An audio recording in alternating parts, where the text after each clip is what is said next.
Ya, bismillahirrahmanirrahim. Assalamualaikum warahmatullahi wabarakatuh.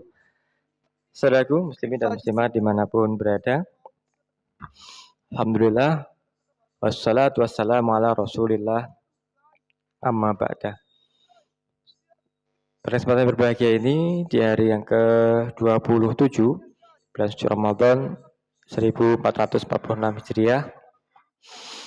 Syukur alhamdulillah kita masih diberikan kesehatan, diberikan kekuatan, diberikan hidayah inayah oleh Allah Subhanahu wa taala kembali bisa menunaikan kewajiban yakni siam Ramadan, berpuasa di bulan suci Ramadan.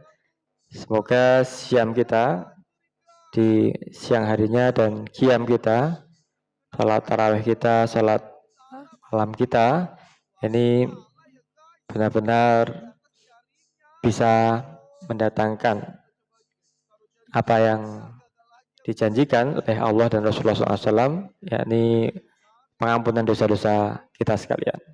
Baik, pada kesempatan yang berbahagia ini kita akan lanjutkan ngaji hadis Nabi Muhammad SAW, yakni tentang mustahik urutan yang ketiga sebagai prioritas penerima zakat dan sedekah.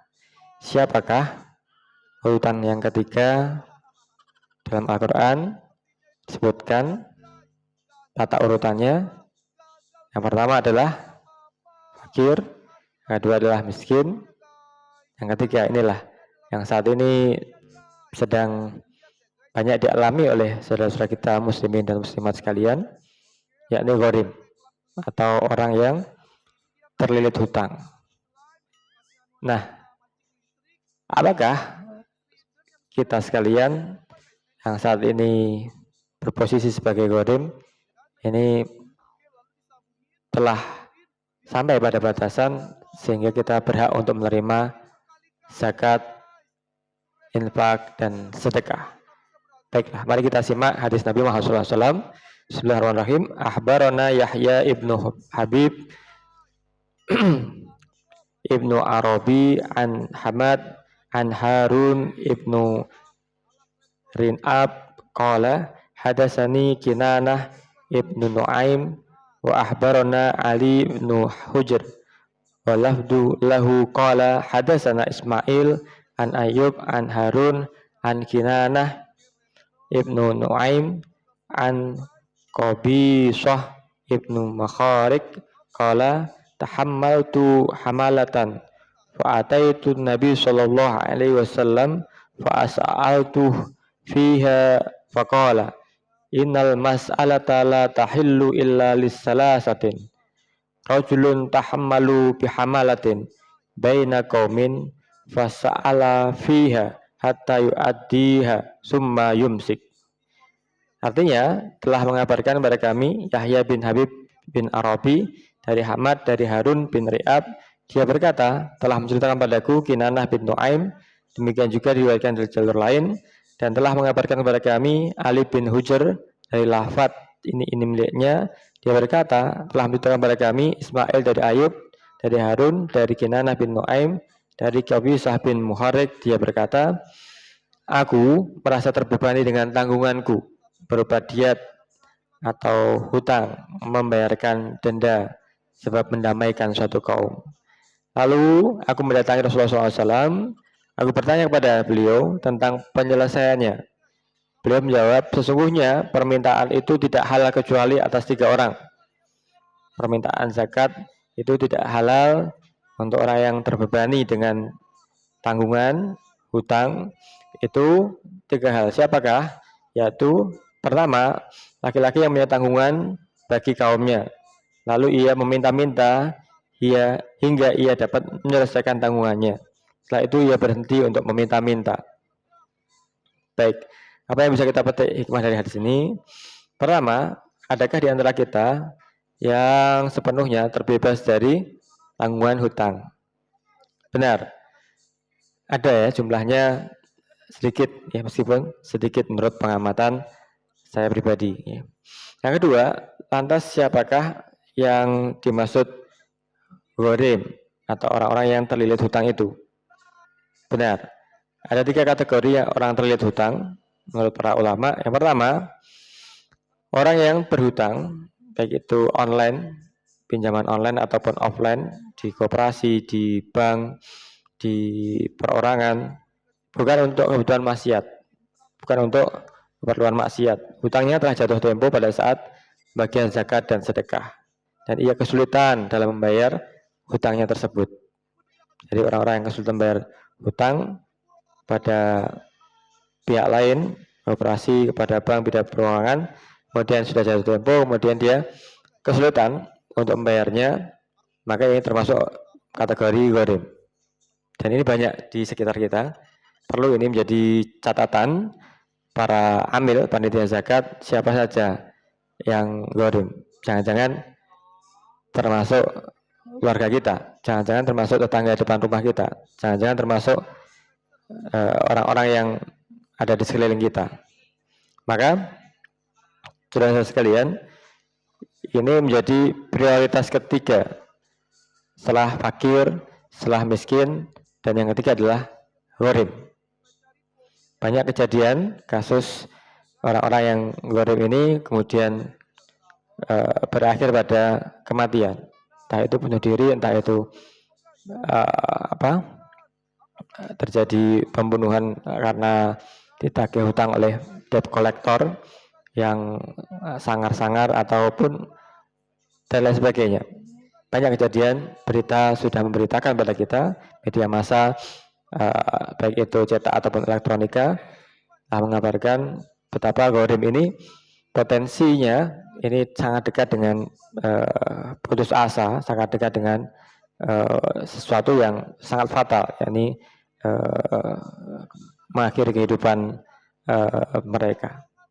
Fakir ini kalau kita biarkan juga bisa meninggal dunia karena tidak ada yang menanggungnya. Miskin pun ini bisa kemana-mana akibatnya menjadi kufur atau kekafiran.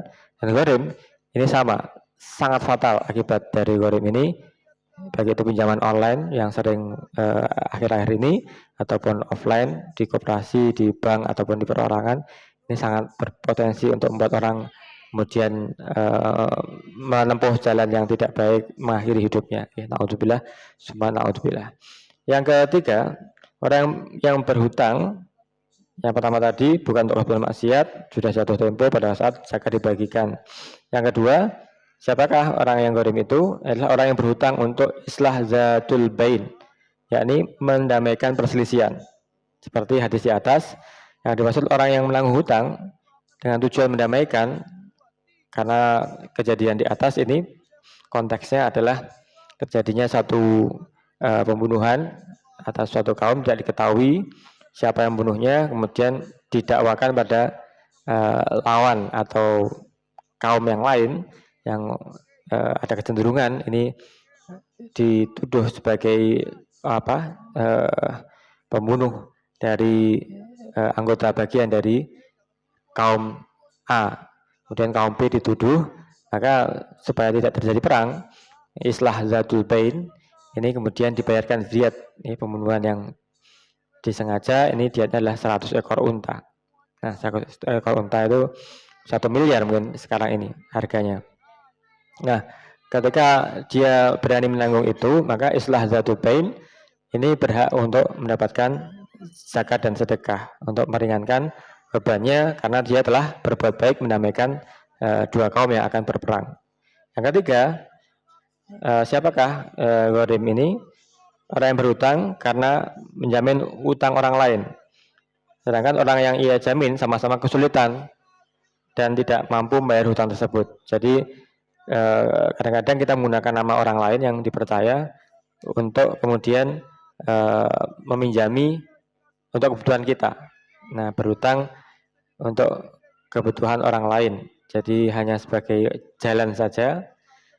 Dan ini ketika yang menanggung dan yang ditanggung ini tidak memiliki kemampuan untuk membayar hutang, maka mereka adalah gharim, tidak mau membayar hutang tersebut.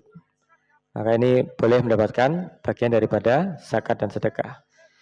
Nah, yang kelima berikutnya, sementara itu orang-orang yang memiliki hutang semata-mata untuk kredit atau kepentingan harta, kebutuhan yang mewah, kebutuhan yang bukan primer, seperti kendaraan baru, rumah mewah, dan lain sebagainya, yang juga ini banyak terjadi di sekitar kita, di masyarakat kita, maka ini tidak serta-merta disebut al-ghorimina, yang berhak menerima zakat dan sedekah untuk melunasi hutangnya. Sebab hutangnya tadi bukan untuk kebutuhan pokok dan kebutuhan yang mendesak, sehingga dia kalau tidak berhutang, dia tidak bisa melanjutkan kehidupannya, tidak bisa sembuh dari sakitnya, tidak bisa mendamaikan kaumnya. Ini bukan kebutuhan-kebutuhan yang mendesak. Jadi orang beli mobil mewah, rumah mewah, ataupun mungkin perhiasan mewah, dan sebagainya, ini tidak termasuk al-ghorimina, orang-orang yang berhak untuk mendapatkan zakat dan sedekah. Saudaraku, muslimin dan muslimah dimanapun berada, penting bagi kita ambil zakat untuk memprioritaskan, untuk mendata, untuk meneliti siapakah di antara saudara-saudara kita yang masuk dalam kategori al-ghorimina, orang-orang yang terlilit hutang ini. Jangan-jangan keluarga kita ada, jangan-jangan tetangga kita ada, jangan-jangan ya siapa-siapa yang dekat dengan kita ada yang masuk dalam kategori al-ghorimina ini, sehingga zakat ini bisa menjadi solusi umat, menjadi solusi terbaik di dalam mengentaskan segala bentuk permasalahan ekonomi, termasuk fakir miskin, al-ghorimina, mu'allafatu qulubuhum, ar-riqab, musabil wa fisabilillah. Terima kasih atas perhatiannya. Mohon maaf apabila ada kekurangannya. Bila taufiq wal hidayah. Wassalamualaikum warahmatullahi wabarakatuh.